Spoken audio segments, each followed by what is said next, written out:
Alors aujourd'hui, on vous propose de découvrir des travaux, mais pas n'importe quel type de travaux. Nous sommes dans l'église Saint-Géry de Romeaucourt. Je suis accompagné de Damien, maire de la commune. Merci de nous avoir permis l'accès à ces travaux. Des travaux d'une ampleur que vous n'imaginiez peut-être pas au tout début, c'est bien ça? Bonjour Jérôme, non tout à fait. L'idée de départ était de refaire le plafond de l'église qui est fortement endommagé depuis quelques années. Et dans la recherche des subventions, la région nous a conseillé de nous tourner vers un architecte du patrimoine qui a fait un bilan sanitaire en fait de l'ensemble du bâtiment. Et ça nous a amené à devoir faire des travaux supplémentaires puisque l'état des bétons à l'extérieur de l'église sont fortement dégradés. Donc mauvaise surprise peut-être? Oui, on peut le dire, c'est vrai que c'est une mauvaise surprise, mais quelque part c'était un mal nécessaire puisque on s'est rendu compte, une fois l'échafaudage installé, que on aurait pu avoir des problèmes assez importants dans les années qui viennent si ça n'avait pas été fait. En fait. Donc il est grand temps, pour le coup, d'intervenir, des travaux d'une grande ampleur. On voit d'ailleurs sur les photos présentes ici que effectivement le béton est très très endommagé. Oui, tout à fait. Donc c'est des photos qui ont été prises tout au début des travaux. Vous pouvez voir, on a mis une petite légende pour qu'on puisse se rendre compte de l'état des choses. Donc on a tout d'abord la pointe du clocher. Donc c'était le support de la croix notamment qui était très abîmé. Donc on le voit effectivement d'un travail de maçonnerie essentiellement. Les équipes sont déjà à pied d'œuvre.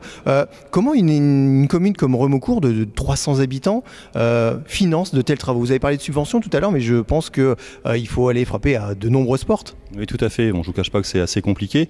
On est sur une enveloppe globale de 365 000 €, toutes taxes comprises. Et heureusement, on est aidé par les différentes collectivités, donc notamment la région principalement, mais également l'État, et la Com d'Aglo Saint-Quentin et le département. Donc tout le monde nous a accompagnés dans cette démarche. Le reste à charge pour la commune est de l'ordre de 30%. C'est un soulagement pour la commune, il faut quand même aller les chercher, mais j'imagine que voilà, sans ces aides, ça serait impossible. Ce serait irréalisable, tout à fait. Donc oui, c'est un soulagement, mais malgré tout, ça reste une charge fort importante pour la commune de Romeaucourt, puisqu'on est une toute petite commune, comme vous le savez.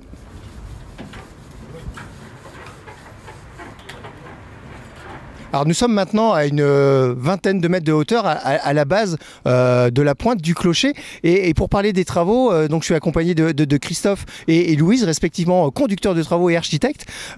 Christophe, ce type de chantier, ça demande quelque chose de particulier comme approche, comme façon de conduire le travaux justement? Chaque travaux est complètement différent selon les édifices.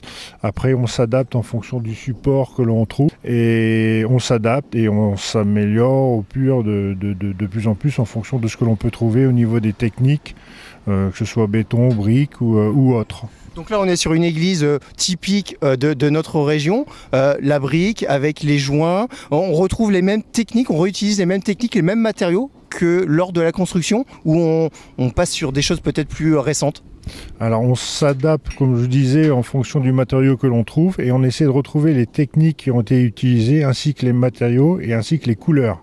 Donc là, sur cette église à Romeaucourt, on est sur quel type de matériaux? Alors on a deux types de matériaux, donc de la brique rouge, qui était certainement fait dans le secteur, et donc on a la partie haute qui est en béton, qui a été exécutée sur place.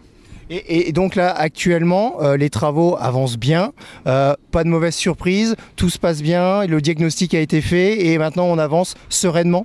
On avance sereinement, alors on a trouvé quelques petits désordres qu'on n'avait pas vus spécifiquement, mais on s'adapte.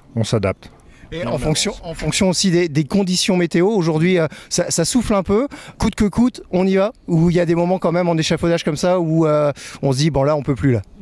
Voilà, avec la tempête qu'on a eu hier, donc on a suspendu les travaux qui se trouvaient tout en haut et on a eu quelques jours encore précédemment où on a eu des tempêtes et aussi la météo, donc tout ce qui était pluie est compliqué à gérer à l'heure actuelle. On reste attentif à tout ça et de toute façon du haut du clocher on voit arriver les nuages. Oui, mais pas toujours évident. Pas toujours évident j'imagine.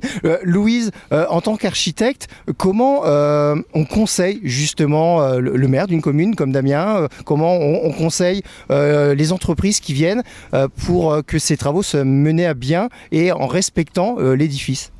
Eh ben, tout simplement, en fait, déjà à partir du bilan sanitaire, on voit les choses qui sont à faire prioritairement. Et à partir de là, on travaille déjà en fait, depuis quelques années avec plusieurs entreprises. On peut les conseiller, mais ça passe par un appel d'offres et en fait, on établit une liste de quelle entreprise est la mieux et c'est après la commune qui l'a choisie. Et donc vous êtes là aussi pour superviser régulièrement, vous avez les réunions de chantier comme aujourd'hui, vous êtes là pour apporter des conseils et peut-être aussi des suggestions peut-être pour partir sur des travaux qui dureront peut-être plus longtemps dans le temps. Cette église a une centaine d'années, on repart sur 100 ans ou on essaye d'aller plus loin?